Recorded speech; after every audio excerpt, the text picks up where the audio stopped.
Hello, welcome to TET preparation. TT preparation में आपका स्वागत है। आज हम एमपी टेट वर्ग 3 के लिए प्रीवियस ईयर क्वेश्चन की श्रेणी में एमपी टेट वर्ग 3 2020 जो हुई थी 5 मार्च 2022 से स्टार्ट हुई थी, उसका 6 मार्च 2022 का शिफ्ट 1 का पेपर हम करने जा रहे हैं। तो हिंदी पोर्शन रहेगा इसका, 1 से 30 नंबर के प्रश्न है इसमें, ये हम करेंगे। तो हिंदी का पहला प्रश्न देखिए, दिख रहा होगा आपको। आइए पढ़ते हैं। यदि कोई बालक पढ़ते समय त्रुटियां करता है, यदि कोई बालक पढ़ते समय त्रुटियां करता है तो ऑप्शन ए है शिक्षक को उसे टोकना चाहिए, ऑप्शन बी स्वयं सही पठन करके बताना चाहिए, ऑप्शन सी उसे शिक्षक चाहिए या ऑप्शन डी बिल्कुल ध्यान नहीं देना चाहिए। क्या करना चाहिए यदि बालक पढ़ते समय त्रुटियां करता है, तो आप एक शिक्षक के तौर पर क्या करेंगे? सही जवाब दीजिए, 10 सेकंड दिए आपको।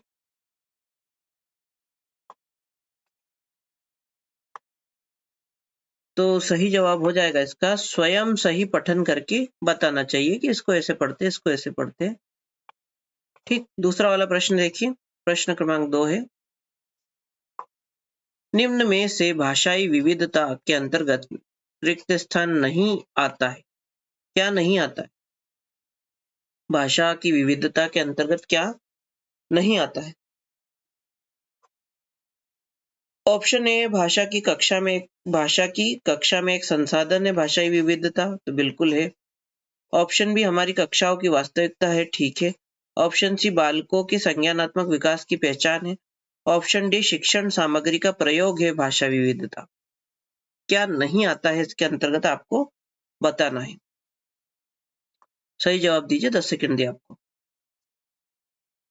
ऑप्शन दिख रहे होंगे, पढ़िए। क्या नहीं आता है भाषाई विविधता के अंतर्गत, क्या नहीं आता है? तो एक संसाधन है, कक्षा की वास्तविकता है, संज्ञानात्मक विकास की पहचान भी है, लेकिन शिक्षण सामग्री का प्रयोग इस रूप में हम नहीं करते हैं, तो ऑप्शन डी सही हो जाएगा। फिर अगला प्रश्न क्रमांक 3 है, निम्न में से मनोविज्ञान शाला उत्तर प्रदेश में रिक्त स्थान में स्थित। मनोविज्ञान शाला साइकोलॉजिकल स्कूल, साइकोलॉजी का स्कूल कहाँ है उत्तर प्रदेश में? तो ऑप्शन ए आगरा में है, ऑप्शन बी कानपुर में है, ऑप्शन सी इलाहाबाद में है, ऑप्शन डी झांसी में। कहाँ है आपको बताना है, सही जवाब दीजिए। उत्तर प्रदेश में उत्तर प्रदेश अपने भारत देश के उत्तर प्रदेश, जहाँ जनसंख्या सबसे ज्यादा है, योगी आदित्यनाथ वाला उत्तर प्रदेश, प्रयागराज वाला उत्तर प्रदेश। बताइए, आगरा में, कानपुर में, इलाहाबाद में, झांसी में? तो सही जवाब है इसका इलाहाबाद या प्रयागराज यहाँ पर है। कहाँ स्थित है मनोवैज्ञानिक शाला? तो इलाहाबाद में स्थित है। वर्तमान नाम प्रयागराज है शायद, और कंफर्म कर लेना आप, नाम चेंज हो चुके हैं। फिर अगला देखिए, प्रश्न क्रमांक 4 है,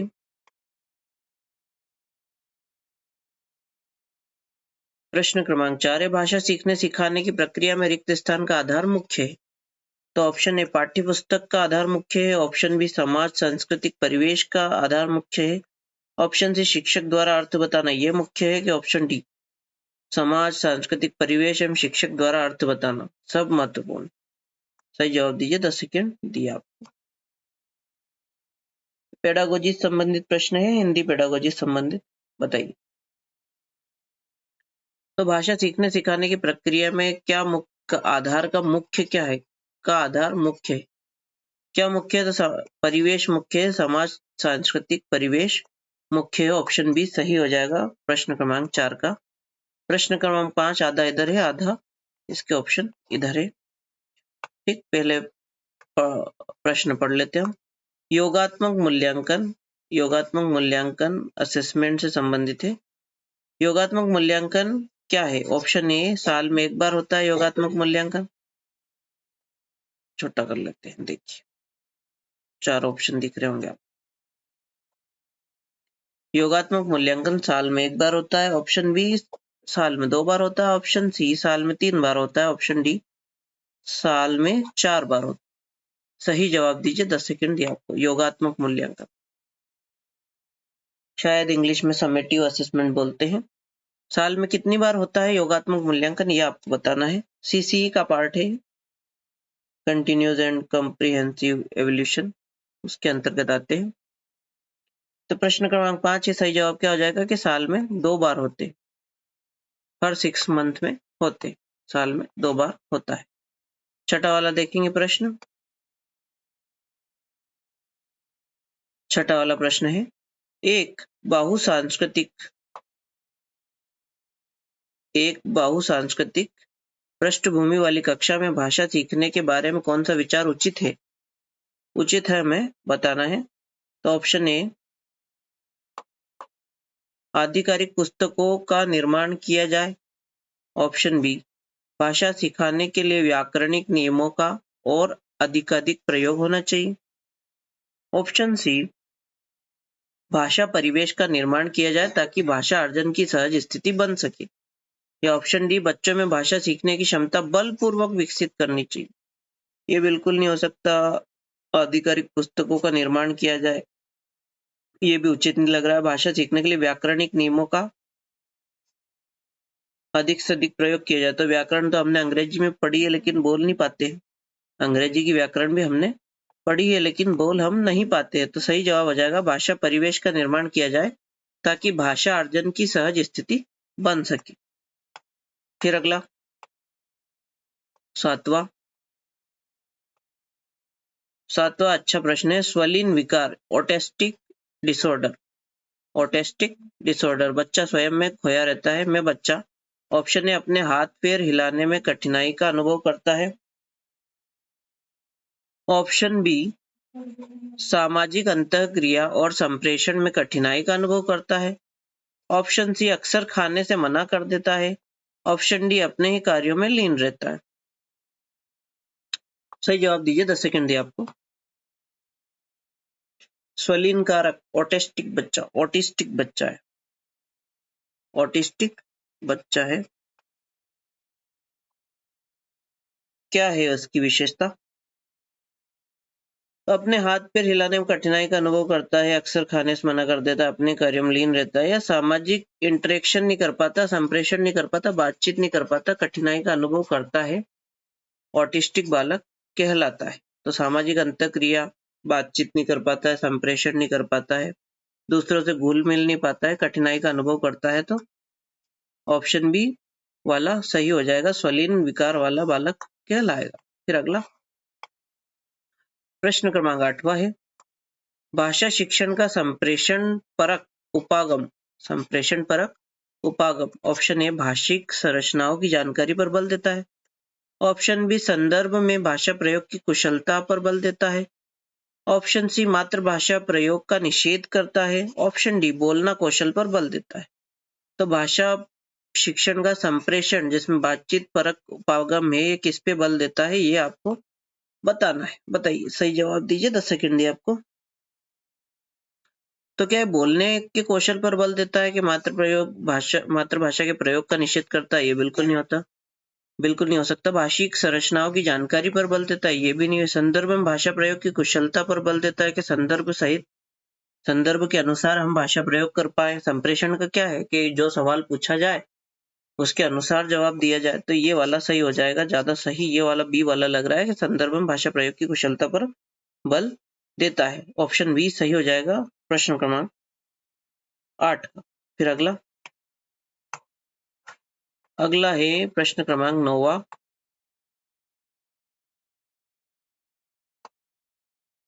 प्रश्न क्रमांक 9वां देखिए,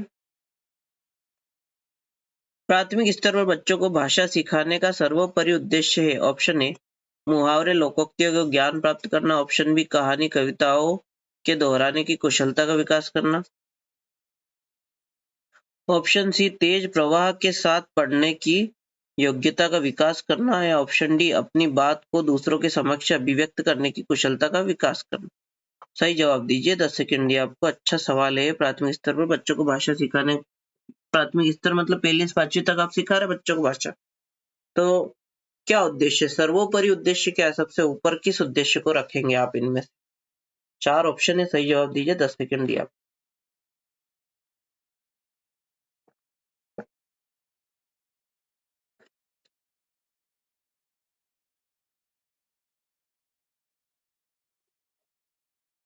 तो मुहावरे लोकोक्तियों का ज्ञान प्राप्त बाद में कर लेगा बच्चा। कहानी कविता को दोहराने की कुशलता का विकास करना, तेज प्रवाह के साथ पढ़ने की, कि अपनी बात को दूसरों के समक्ष अभिव्यक्त करने की कुशलता का विकास करना, ये हमारा सर्वोपरि उद्देश्य है, मुख्य उद्देश्य है। फिर अगला प्रश्न क्रमांक 10वां। चारों ऑप्शन दिख रहे हैं क्या आपको? दिख रहे हैं। चलिए देखिए। लिखना, प्रश्न क्रमांक 10 के अनुसार लिखना ऑप्शन एक बेहद जटिल प्रक्रिया है, जटिल प्रक्रिया है, कठिन प्रक्रिया। ऑप्शन बी एक अनिवार्य कुशलता है जिसे जल्दी प्राप्त किया जाना है, या ऑप्शन सी एक तरह की बातचीत है, या ऑप्शन डी एक अत्यंत यांत्रिक प्रक्रिया है। लिखना कैसी प्रक्रिया है आपको बताना है। बताइए, 10 सेकंड दिया।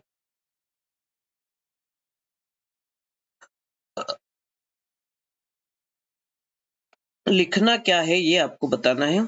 तो जटिल प्रक्रिया है कि अनिवार्य कुशलता है कि अत्यंत यांत्रिक प्रक्रिया की एक तरह की बातचीत है, संप्रेषण का माध्यम है। तो ऑप्शन सी सही हो जाएगा, एक तरह की बातचीत है लिखना। फिर अगला प्रश्न क्रमांक 11वां।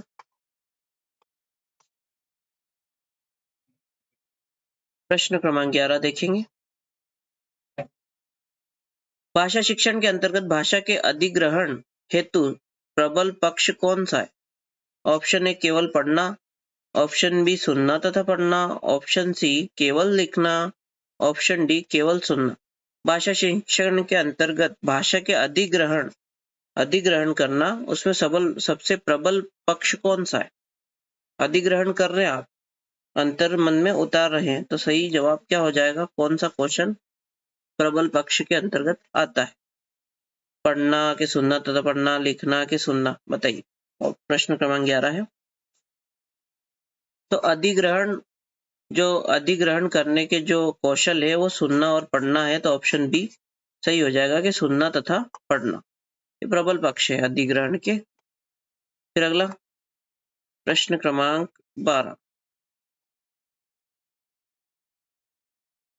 12 है। उच्च प्राथमिक स्तर पर व्याकरण शिक्षण का निम्न में से कौन सा तरीका सर्वाधिक प्रभावी? ऑप्शन ए पढ़ाए जा रहे पाठ के संदर्भ में आए किसी व्याकरणिक बिंदु को स्पष्ट करना, ऑप्शन बी किसी भी व्याकरणिक बिंदु को स्पष्ट न करना, ऑप्शन सी बच्चों को अलंकार एवं रसों के प्रति अत्यधिक ध्यान आकर्षित न करने का कहना, ऑप्शन डी बच्चों का भाव केवल शब्दार्थ तक ही सीमित रखना। सर्वाधिक प्रभावी तरीका क्या है व्याकरण शिक्षण के लिए? उच्च उच्च प्राथमिक स्तर है, मतलब 8वीं तक के बच्चे समझ लो। तो 12 में देखो तीन तीन नेगेटिव मिल गए, एक तो न लिखा है, एक तो यहाँ भी न लिखा है, या केवल लिखा है, तो ये तीनों ऑप्शन नहीं होंगे। सही जवाब है पढ़ाए जा रहे पाठ के संदर्भ में आए किसी व्याकरणिक बिंदु को स्पष्ट करना, कि पाठ पढ़ा रहे हो और कोई व्याकरण से संबंधित कोई शब्द आ गया, कोई विधा आ गई और कोई नियम आ गया, तो आप उन्हें एट ए टाइम बता दीजिए बच्चों को। फिर अगला प्रश्न क्रमांक 13 है। प्रश्न क्रमांक 13वां। निम्न में से उच्च प्राथमिक स्तर पर भाषा सीखने सिखाने की प्रक्रिया में परिवार, पड़ोस, विद्यालय के साथ साथ रिक्त स्थान अत्यंत महत्वपूर्ण भूमिका निभाते हैं। कौन कौन अत्यधिक बहुत महत्वपूर्ण भूमिका निभाते हैं? ऑप्शन ए संचार माध्यम, ऑप्शन बी पारंपरिक माध्यम, ऑप्शन सी पियाजे का सिद्धांत, ऑप्शन डी स्किनर का सिद्धांत। तो क्या महत्वपूर्ण भूमिका निभाते हैं ये आपको बताना है। ये दोनों तो वैसे ही हट गए, पारंपरिक माध्यम के संचार के माध्यम। भाषा सीखने सिखाने की प्रक्रिया में परिवार, पड़ोस और विद्यालय के अलावा बच्चा और किससे टच होता है? तो मोबाइल से होता है, टीवी से होता है, संचार माध्यमों से होता है। ऑप्शन ए सही हो जाएगा। फिर अगला 14 नंबर का प्रश्न देखेंगे। भाषा के पाठ्य पुस्तक रिक्त स्थान से संबंधित पाठ होने चाहिए। ऑप्शन ए विज्ञान से, के ऑप्शन बी संस्कृति संबंधित, ऑप्शन सी साहित्य, या ऑप्शन डी उपयुक्त सभी से। हलवा प्रश्न है ये, उत्तर भी हलवा ही होगा इसका, बताइए। प्रश्न क्रमांक 14 है कि भाषा के पाठ्य पुस्तक विज्ञान, संस्कृति, साहित्य से संबंधित पाठ होने चाहिए, सभी से संबंधित पाठ होने चाहिए। फिर अगला 15 नंबर का प्रश्न है।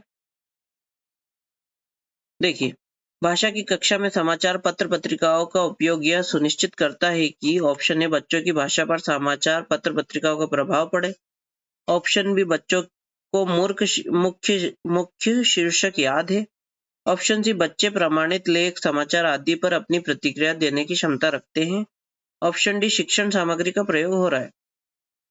तो भाषा की कक्षा में जो समाचार पत्र पत्रिकाएं हैं का उपयोग यह सुनिश्चित करता है, क्या सुनिश्चित करता है ये बताना है आपको। सही जवाब दीजिए, 10 सेकंड दिए आपको। तो समाचार पत्र पत्रिका इसलिए लाई जाती है कि ताकि बच्चे प्रमाणित लेख समाचार आदि पर अपनी प्रतिक्रिया देने की क्षमता रखते हैं और अच्छी प्रतिक्रिया देते हैं, उचित प्रतिक्रिया देने की ओर अग्रसर होते हैं। फिर अब पैराग्राफ आ गया है, पेडागोजी से संबंधित प्रश्न खत्म हो गए हैं। अब पैराग्राफ हम पढ़ लेते हैं, पूरा पैराग्राफ में पढ़ के आपको सुना देता हूँ। नीचे दिए गए गद्यांश को पढ़कर पूछे गए प्रश्नों के सबसे उचित उत्तर वाले विकल्प का चयन कीजिए। 16-17 सब में दिया है ना। तो पहले हम ये पढ़ लेते हैं। लिखा है, इतिहास के आरंभ के साथ ही भारत ने अपनी अंतहीन खोज प्रारंभ की और न जाने कितनी ही सदियां इसकी भव्य सफलताओं से भरी हुई है। चाहे अच्छा वक्त हो या बुरा, भारत ने कभी इस खोज से अपनी दृष्टि नहीं हटाई और कभी भी अपने उन उद्देश्यों को नहीं भूला जिसने इसे शक्ति दी। आज हम दुर्भाग्य के एक युग का अंत कर रहे हैं और भारत पुनः खुद की खोज कर पा रहा है, खुद को खोज पा रहा है। आज हम जिस उपलब्धि का उत्सव मना रहे हैं वो महज एक कदम है नए अवसरों के खुलने का।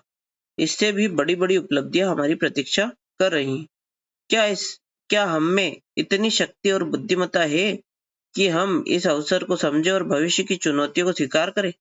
भविष्य में हमें विश्राम करना या चैन से नहीं बैठना है, बल्कि निरंतर प्रयास करना है ताकि हम जो वचन बार बार दोहराते रहें और जिसे हम आज भी दोहराएंगे उसे पूरा कर सके। भारत की सेवा का अर्थ है लाखों करोड़ों पीड़ित लोगों की सेवा करना। इसका मतलब है गरीबी और अज्ञानता को मिटाना, बीमारियों और अवसरों की असमानता को मिटाना। हमारी पीढ़ी के सबसे महान व्यक्ति की यह महत्वाकांक्षा रही है कि हर एक आंख से आंसू मिट जाए। शायद यह हमारे लिए संभव न हो, पर जब तक लोगों की आंखों में आंसू हैं और वे पीड़ित हैं, तब तक हमारा काम खत्म नहीं होगा। और इसलिए हमें परिश्रम करना होगा और कठिन परिश्रम करना होगा ताकि हम अपने सपनों को साकार कर सके। वो सपने भारत के लिए हैं, पर साथ ही वे पूरे विश्व के लिए भी हैं। आज कोई खुद को बिल्कुल अलग नहीं सोच सकता, क्योंकि सभी राष्ट्र और लोग एक दूसरे से बड़ी निकटता से जुड़े हुए हैं। शांति को अविभाज्य कहा गया है, इसी तरह स्वतंत्रता भी अविभाज्य है, समृद्धि भी और विनाश भी। अब इस दुनिया को छोटे छोटे हिस्सों में नहीं बांटा जा सकता है। भारतवर्ष की जनता से जिसके हम प्रतिनिधि हैं, अपील ये करते हैं कि वे आस्था और विश्वास के साथ इस अभियान से जुड़े। अभी तुच्छ आलोचना, वैमनस्य अथवा दूसरों पर दोषारोपण का समय नहीं है। हमें स्वतंत्र भारत का महान निर्माण करना है जहां उसके सारे बच्चे रह सके। आज नियत समय आ गया है, एक ऐसा दिन जिसे नियति ने तय किया था, और एक बार फिर वर्षों के संघर्ष के बाद भारत जागृत व स्वतंत्र खड़ा है। कुछ हद तक अभी भी हमारा भूत हमसे चिपका हुआ है और हम अक्सर जो वचन लेते रहे हैं, उसे निभाने से पहले बहुत कुछ करना है। पर फिर भी निर्णायक बिंदु अतीत हो चुका है और हमारे लिए एक नया इतिहास आरंभ हो चुका है। एक ऐसा इतिहास जिसे हम गढ़ेंगे और जिसके बारे में लोग लिखेंगे। ये पैराग्राफ था। अब इससे संबंधित प्रश्न हम करेंगे। बताइए, निम्न में से किस शब्द युग्म का प्रयोग उपयुक्त गद्यांश में नहीं किया गया? तो बड़ी बड़ी, बार बार, खड़े खड़े, छोटे छोटे। Option A, option B, option C, option D. किसका प्रयोग नहीं हुआ है ये हमें बताना है गद्यांश में। तो ये आप ढूंढ लेंगे आसानी से। एक बार मैं इसको जूम आउट कर देता हूं। ये प्रश्न है, और ये पूरा पैराग्राफ है आपके सामने, स्क्रीनशॉट लेके जूम कर लीजिए। बाकी बताइए, सही जवाब दीजिए। 10 सेकेंड दिए आपको, आप देख भी सकते हैं, दिखेगा आपको। क्वालिटी बढ़ा लीजिए, 1080p कर लीजिए, 720p कर लीजिए, 480p कर लीजिए, उसमें भी दिखेगा। प्रश्न क्रमांक है 16, ये बताइए। तो बड़ी बड़ी बार बार छोटे छोटे दिया है, सी नहीं आया है खड़े खड़े। खड़े खड़े शब्द युग्म का प्रयोग उपयुक्त गद्यांश में नहीं हुआ है। फिर अगला 17 नंबर का प्रश्न,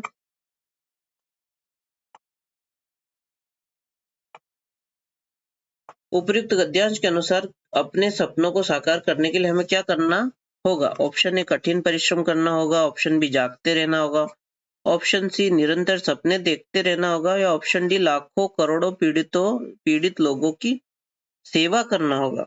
गद्यांश के अनुसार बताना है। तो सही जवाब क्या हो जाएगा? 10 सेकंड दिया आपको, बताइए। तो अपने सपनों को साकार करने के लिए हमें क्या करना होगा? सही जवाब दीजिए। 10 सेकंड दिया आपको। ये पैराग्राफ,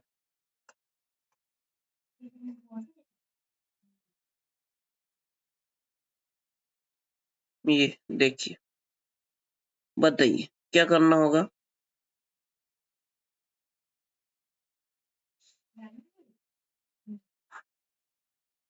तो कठिन परिश्रम हमें करना होगा इसके अनुसार, पैराग्राफ के अनुसार। पैराग्राफ आप पढ़ लेना। फिर 18 नंबर का प्रश्न है,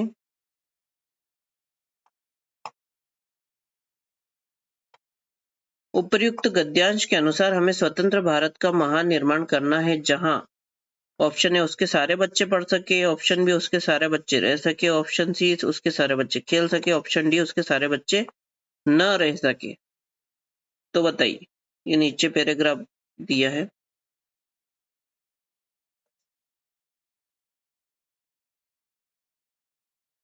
नीचे पैराग्राफ है, बताइए, सही जवाब दीजिए। 10 सेकेंड दिया आप। जिससे सारे बच्चे रह सके कि पढ़ सके कि कैसे कैसा बनाना है आपको, बताइए। पैराग्राफ पढ़ के उत्तर दीजिए। तो उसके सारे बच्चे रह सके, ऐसा हमें महान निर्माण कार्य करना है। स्वतंत्र भारत का महान निर्माण करना है जहां उसके सारे बच्चे रह सके। पैराग्राफ में ढूंढना मुश्किल नहीं है, आसान है। फिर 19 नंबर का प्रश्न देखिए,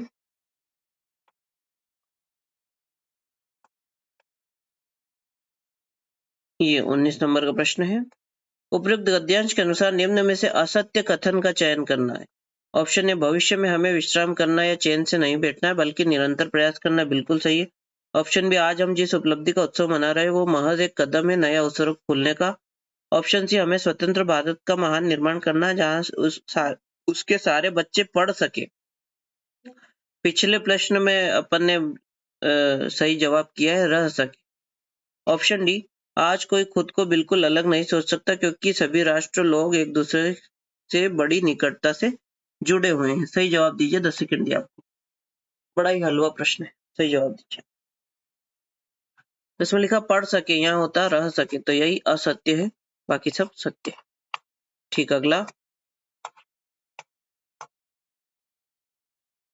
ये अगला तो नहीं आ गया। आज हम जिस उपलब्धि उत्सव मना रहे हैं, हाँ ठीक है, यही है पैराग्राफ, तो वही सेम है।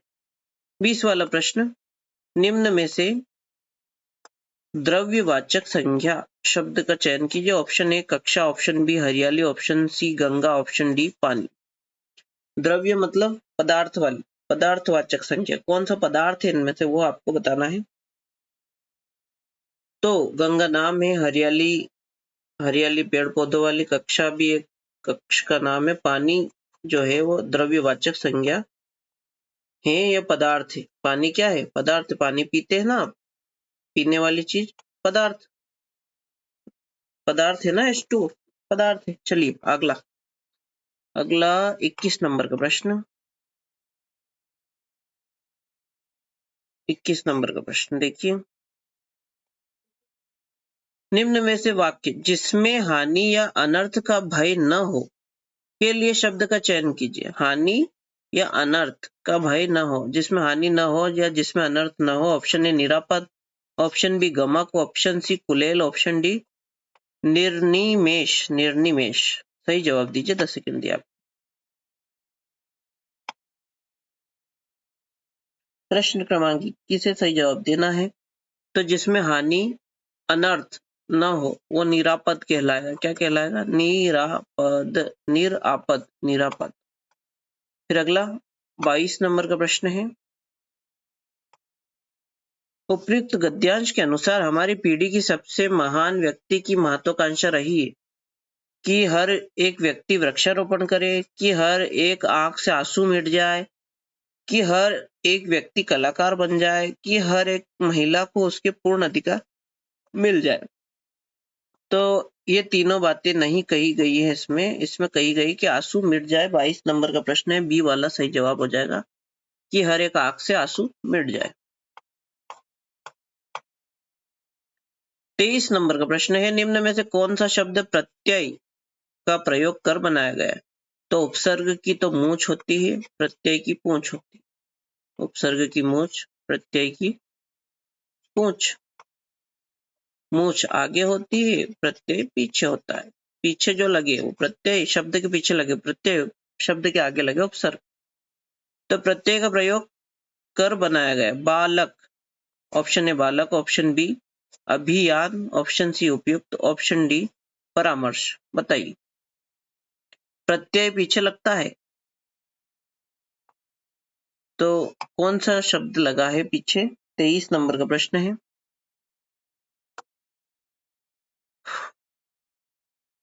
तो इसमें देखिए अभी उपसर्ग है, इसमें उप उपसर्ग है, इसमें परा उपसर्ग है। बालक में उपसर्ग नहीं है। बाल धन अक, बालक। तो इसमें अक प्रत्यय लगा है। ऑप्शन ए सही हो जाएगा।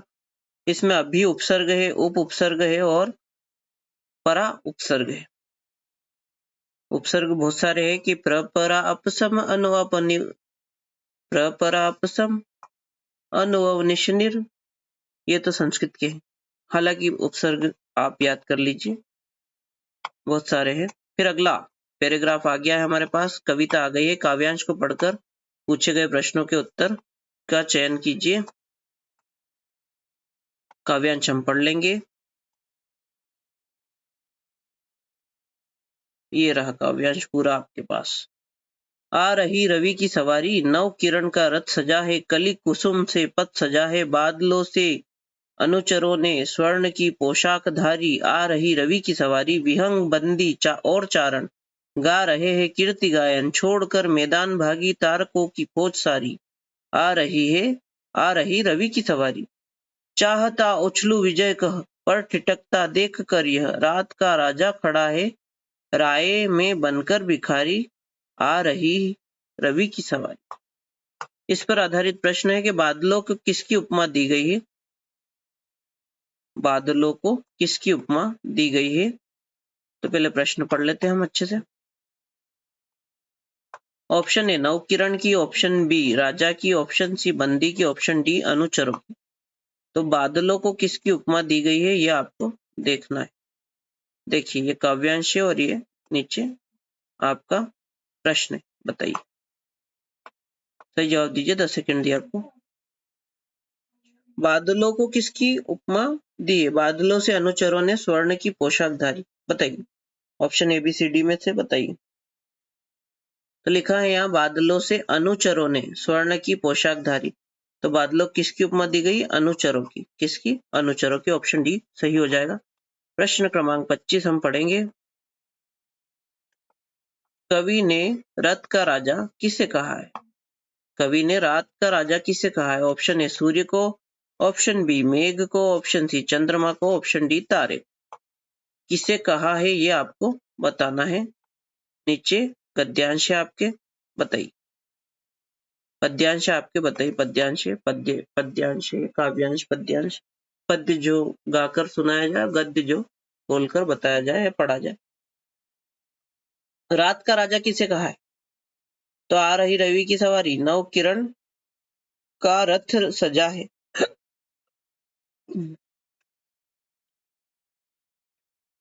कली कुसुम से पथ सजाए, बादलों से अनुचरों की स्वर्णिक पोशाकधारी, आ रही रवि की विहंग बंदी और चारण, गा रहे कीर्तिगान छोड़कर मैदान भागी, चाहता उछलूं टिट, रात का राजा खड़ा है राय में बनकर भिखारी, आ रही रवि की। रात का राजा किसे कहा गया? सूर्य रात में आता है, मेघ, तारे के चंद्रमा?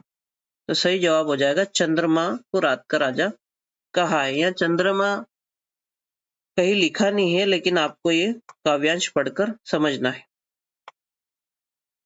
तो 25 का सी हो जाएगा। 26 वाला प्रश्न देखेंगे। राह में खड़ा भिखारी से आशय, ऑप्शन ए तारों से, ऑप्शन बी चंद्रमा से, ऑप्शन सी सूर्य से, ऑप्शन डी मेघों से। किससे संबंधित है राह में खड़ा भिखारी? ये प्रश्न है और नीचे गद्यांश दिया है, पढ़कर बताइए।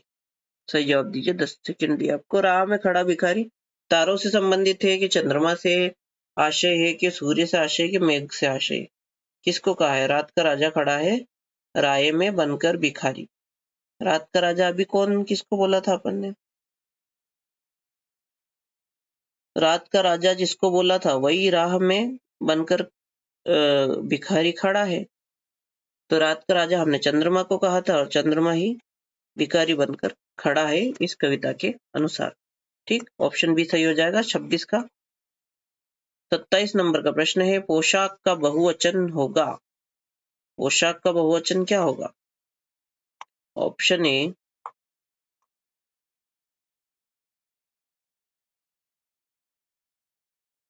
ए पोशाकें, ऑप्शन बी पोशाकें, ऑप्शन सी पोशाकों, ऑप्शन डी पोशाक। पोशाक का बहुवचन क्या हो जाएगा? सही जवाब दीजिए। 10 सेकंड दिया। बहुवचन बताना है पोशाक का। तो 27 नंबर का प्रश्न है, सही जवाब हो जाएगा इसका पोशाकें, बिंदु वाला पोशाकें। फिर अगला 28 नंबर का प्रश्न है, स्वर्ण की पोशाकधारी में विशेषण शब्द है। विशेषता पोशाक की कौन बता रहा है? ऑप्शन ए पोशाक, ऑप्शन बी धारी, ऑप्शन सी की, ऑप्शन डी स्वर्ण। तो सही जवाब क्या हो जाएगा? 10 सेकंड दिया आपको। पोशाक की विशेषता कौन बता रहा है या आप बता दो खाली। पोशाक कैसी है? तो स्वर्ण की पोशाकधारी, सोने की पोशाक। पोशाक तो है लेकिन कैसी है? धारी मतलब धारण करना। तो पोशाक मतलब पहनावा, आपने जो पहना है वो। तो वो पहनावा कैसा है? तो स्वर्ण वाला है, सोने वाला पहनावा है। तो सोना जो है, स्वर्ण जो है, ये विशेषण हो जाएगा जो पोशाक की विशेषता बता रहा है। फिर अगला 29 नंबर का प्रश्न है, रवि का पर्यायवाची शब्द नहीं है बताना। ऑप्शन है सुधांशु, ऑप्शन बी सूर्य तो है, ऑप्शन सी दिनकर भी है, ऑप्शन डी भानु भी है। क्या नहीं है ये आपको बताना है। प्रश्न क्रमांक 29 सही जवाब हो जाएगा। क्या हो जाएगा? रवि, सूर्य, दिनकर, भानु ये सब काय के हैं? रवि के हैं। कौन सा नहीं है? तो सुधांशु नहीं है। फिर अगला 30 नंबर का प्रश्न, लास्ट प्रश्न, क्या गा रहे हैं को भूतकाल में कैसे लिखेंगे? ऑप्शन ए गा रहे थे, वाक्य गा रहे हैं को भूतकाल में कैसे लिखेंगे? गा रहे थे, गा रहे होंगे, ये तो भविष्य की बात है। गा सकते होंगे। फिर डी गा चुके होंगे।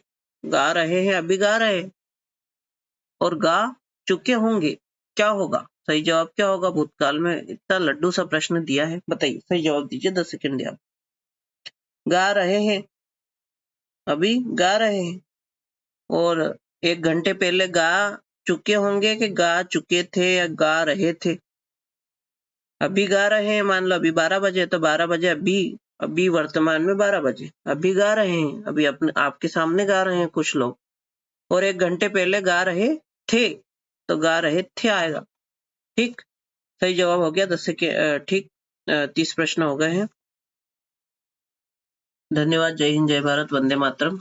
कल मिलते हैं अगले किसी प्रीवियस ईयर पेपर के साथ। अभी हमने हिंदी का किया है। लाइक शेयर सब्सक्राइब आप कर देना। धन्यवाद। जय हिंद, जय भारत, वंदे मातरम।